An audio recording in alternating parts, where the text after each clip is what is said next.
It-tieni ħadd tal-Avvent, sena ċe, qari mill-Evanġelju ta' San Luqa, kapitlu 3, versi minn 1 sa 6. F'dak iż-żmien, fis-sena 15 tal-ħakma ta' Tiberju Ċesari, meta Ponzju Pilatu kien gvernatur tal-Ludija, Erodi tetrarka tal-Galilija, ħuħ Filippu tetrarka tal-artijiet tal-Uturija u Trakonija u Lizanja tetrarka ta' Abileni, fi żmien meta l-uffiċċju ta' Assisi l-kbir kien f'idejn Anna u Kajfa, il-kelma tal-mulej ġiet fuq Ġwanni bin Zakkarija fid-deżert.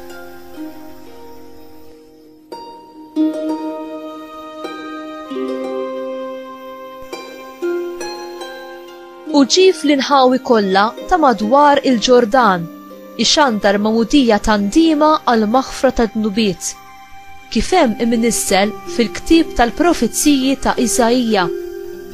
Leħen ta' wieħed jgħajjad fid-deżert, ħejju triq tal-mulej, wittu il-modijiet tiegħu.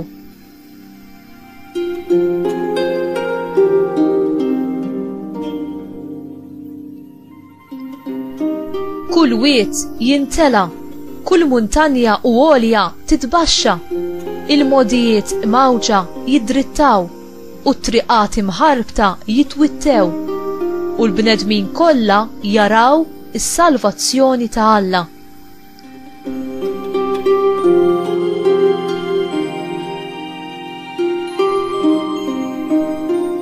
Il-kelma tal-mulej, tifħir lilek Kristu.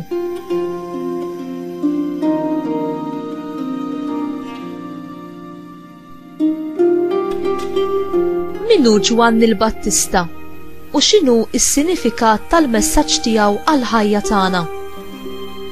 San Luqa fl-Evanġelju tiegħu jispjegalna f'liema żmien Ġwanni kien mibgħut fid-dinja. Il-mexxejja tad-dinja jintfew ħdejn dan id-dawl li kien se jitfaċċa fuq l-art, b'referenza għal dan l-iben ta' saċerdot li l-missjoni tiegħu kienet biex iħejji triq għal re li hu fuq kull re ieħor.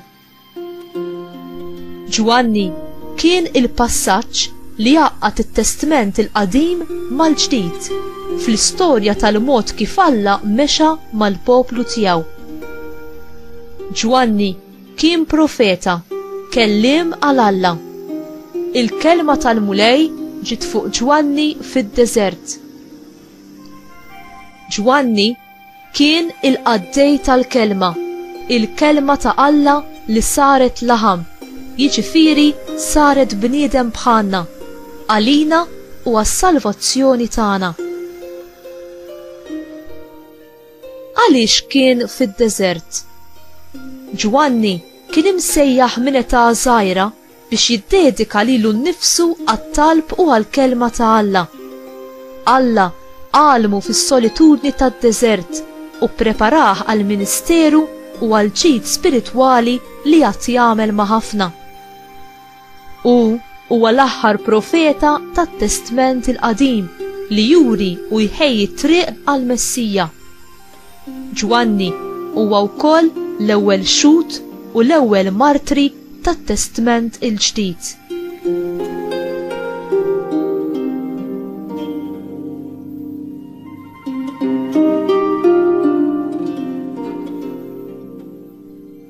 Meta re ikun se jivvjaġġa lejn pajjiż imbiet, jibgħat qablu messaġġier biex jippreparalu t-triq.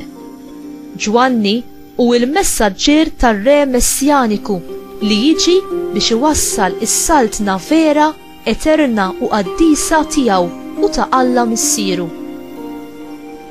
Iżajija minn ħafna żmien qabel ipprofetizza li kellu jkun hemm prekursur qabel il-miġja tal-Messija fid-dinja. Ġwanni, bla dubju, ħadin it-tħabbira f'qalbu fil-waqt li fittex fl-Iskrittura u rrifletta dwar il-kelma tal-mulej meta kien jitlob fil-kwiet tad-deżert. Kif għandu wieħed jipprepara għall-miġja tar-re u għas-saltna qaddisa tiegħu? Billi jikkonverti, billi jżomm il-bogħod qalbu u moħħu mid-dnub u mir-ribeljoni biex jafda u jissottometti ruħu b'rieda ħielsa għal kelma ta' Alla, dik fl-Iskrittura u għat-talim tal-Maġisteru tal-Knisja li hu waqqaf biex twassal saltnatu fid-dinja. L-Evanġelju ta' San Luqa jenfasizza li s-sejħa universali tal-Vanġelu hi għal kulħadd mingħajr distinzjoni.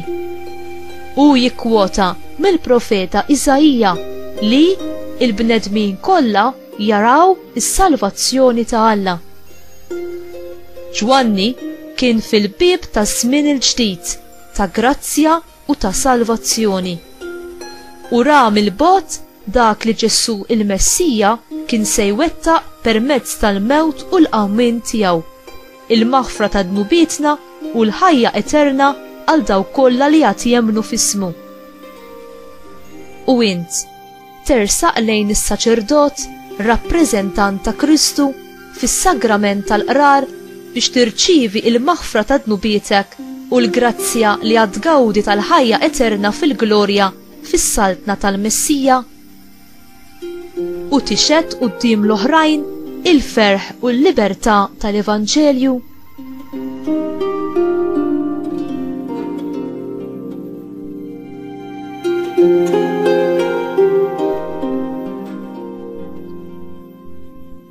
Mulej, imlini bil-Ispirtu Qaddis tiegħek u ħeġġeġ lil qalbi bi fjammi ta' mħabba għal kelma tiegħek. Maħbuba Ommi tas-sema, int li kont l-ewwel li adurajt u qdejt b'sottomissjoni u bil-ferħ lil Ġesu, il-kelma ta' Alla inkarnata. Kun miegħi jien u ngħix l-istess kelma u nkun xhud tal-ferħ tal-Evanġelju għal dawk ta' madwari. Amen.